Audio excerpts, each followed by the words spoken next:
Monsieur le ministre, la suppression de la TVA ou la baisse de la TVA est officielle depuis hier. Elle est effective depuis ce matin. Depuis cet après-midi seulement, dans certains grands magasins qui ont préféré fermer pour avoir le temps de changer un certain nombre d'étiquettes. Il est peut-être difficile de faire un bilan dès ce soir, mais je suppose tout de même que les nombreux services du ministère des Finances, partout dans les départements, dans les régions françaises, ont pu avoir une première idée de cette première journée.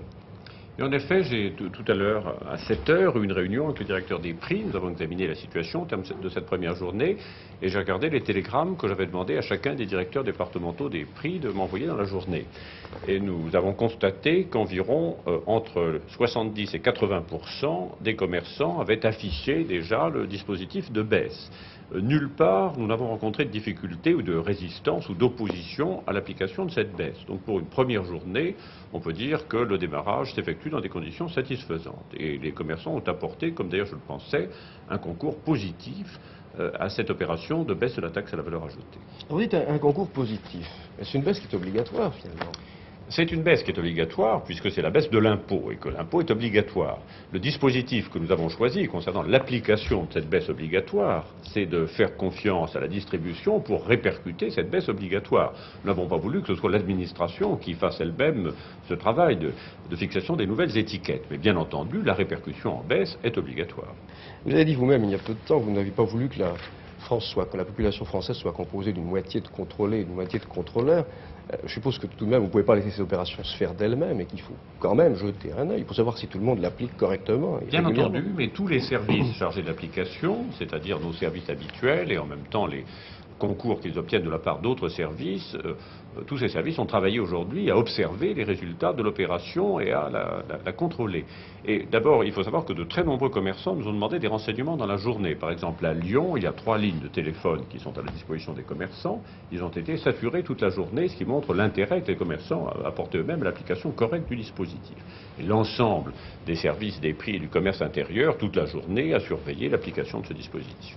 Côté public, côté consommateur, vous l'avez peut-être vu avec nous tout à l'heure, beaucoup de consommateurs se disent, bon c'est difficile, c'est un premier jour, on ne peut pas très bien voir, il s'agit encore peut-être un peu de compter des centimes, il faudra attendre la fin du mois. Est-ce que vous avez d'autres échos de l'accueil du public? Les échos que nous avons montrent que les consommateurs ont compris l'intérêt de l'opération. Naturellement, sur les achats d'une journée, ça ne peut pas apparaître comme un chiffre considérable. Vous savez que le chiffre pour un foyer français sera de 400 francs d'économie fiscale au titre de l'année 1973. Alors si on prend les économies d'un jour, ça n'est pas considérable.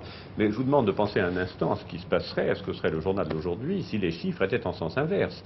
Si par exemple, au lieu d'annoncer une baisse de 7% sur la viande de bœuf, vous annonciez une hausse de 7%. À ce moment-là, plus personne ne parlerait de scepticisme et chacun serait au courant de la situation. Dans le film que vous avez présenté tout à l'heure, vous avez rappelé que la TVA est un impôt qui frappe tous les Français sans considération de revenus. Et donc, quand nous réduisons le poids de la taxe à la valeur ajoutée, cet allègement sera d'autant plus sensible qu'il s'agira des Français à ressources modestes. C'est votre seul moyen anti-hausse ou bien y a-t-il tout un arsenal? Non, il y a toute une politique d'ensemble. Cette politique d'ensemble comprend une politique monétaire, comme vous le savez, qui est technique naturellement, mais qui est un instrument très important de lutte contre l'inflation. Elle comporte ce dispositif de baisse de la taxe à la valeur ajoutée et elle sera complétée dans 15 jours, le mardi 16 janvier, par l'émission d'un emprunt d'État. Car cette modification du taux de la TVA fait perdre à votre budget une somme rondelette. Elle fait perdre au budget de l'État, en moindre recette, 7,5 milliards de francs. Mais il faut savoir que notre budget 72 sera exécuté non seulement en équilibre, mais en excédent. Nous aurons un excédent assez important au titre de la gestion 72. Et nous rendons une partie de cet excédent aux consommateurs par la réduction des impôts sur la consommation, c'est-à-dire la taxe à la valeur ajoutée. Pour le reste, nous assurons le financement de cette perte de recettes par l'émission d'un emprunt, donc dans 15 jours aujourd'hui. Alors vous avez parlé de cet emprunt, vous avez donné la date 16 janvier qui n'était pas encore officielle. C'est ça, le mardi 16 janvier, j'ai fixé ce matin. J'ai vu ce matin dans ma boîte à lettres, je ne le montre pas aux caméras parce qu'il y aurait une référence publicitaire. Comme beaucoup de Français, je pense en tout cas comme beaucoup de Parisiens, une petite notice d'une banque locale de quartier qui me dit « Monsieur, nous avons l'honneur de vous informer que l'État va procéder à l'émission d'un emprunt, etc. etc. » Et il y a une phrase que je voudrais que vous m'expliquiez parce que c'est quand même un jargon de technicien. L'intérêt et le prix du remboursement varieront selon le rapport existant entre la teneur hors du franc et celle de l'unité de compte de la Communauté économique européenne le 1er janvier 1973. Je sais que tout ça est très simple pour vous, pour que ce soit aussi simple pour moi et pour les téléspectateurs. Alors cet emprunt d'État, c'est un emprunt moderne. Ce n'est pas un emprunt du type ancien, l'économie française s'adapte, elle est moderne, les emprunts doivent être de technique moderne. Il sera donc émis pour 15 ans. Et il sera émis à ce qu'on appelle à échéance massive, c'est-à-dire qu'il sera remboursé d'un seul coup dans 15 ans. Il n'y aura pas de tirage annuel. Son taux sera de 7%, donc calculer son taux en fonction de la situation actuelle du marché, du fait qu'il s'agit d'un emprunt d'État, et il aura en effet une garantie. Alors cette garantie portera sur le capital et sur l'intérêt annuel, sur les deux.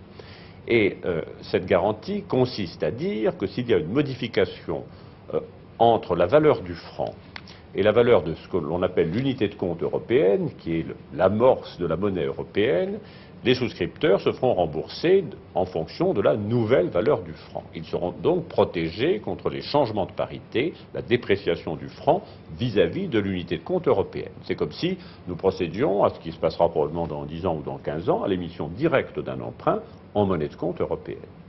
Alors la monnaie de compte européenne est exprimée dans un poids d'or, comme le franc est lui-même exprimé dans un poids d'or. Et donc c'est dans la mesure où le poids d'or, où le franc exprimé en poids d'or verrait sa composition modifiée que le remboursement en capital et en intérêt serait modifié dans la même proportion. C'est en réalité un emprunt émis pour la première fois en France dans la monnaie européenne. Pour cet emprunt, vous en attendez 5 milliards 500 millions. Nous en attendons 5,5 milliards de francs. Et vous pouvez le savoir en cours de jour. Si vos 5,5 milliards sont atteints à midi, qu'est-ce que vous faites? Non, il y a naturellement un dispositif parce que les banques commencent à interroger leur clientèle. D'ailleurs, votre banque a commencé à le faire. Ma banque me dit que je peux commencer à noter mes emprunts. C'est évidemment légal. C'est ça, faire connaître votre désir de souscription. Il n'y aura pas d'ailleurs que les banques qui placeront cet emprunt, mais l'ensemble de tous les réseaux, c'est-à-dire les caisses d'épargne, le crédit agricole, les PTT, les services financiers, etc. L'ensemble des organismes financiers français. Nous prévoyons un placement de 5,5 milliards de francs et je vous indique que j'ai demandé à ces réseaux, notamment aux caisses d'épargne, au Crédit Agricole et aux banques populaires, de prendre des dispositions particulières pour la souscription des petits épargnants. Parce que l'unité de placement de notre emprunt, c'est 1000 francs, et pour des raisons de coût de gestion de notre emprunt, nous ne pouvons pas faire de toutes petites coupures qui coûtent très cher au moment de la manipulation pour le versement des intérêts annuels.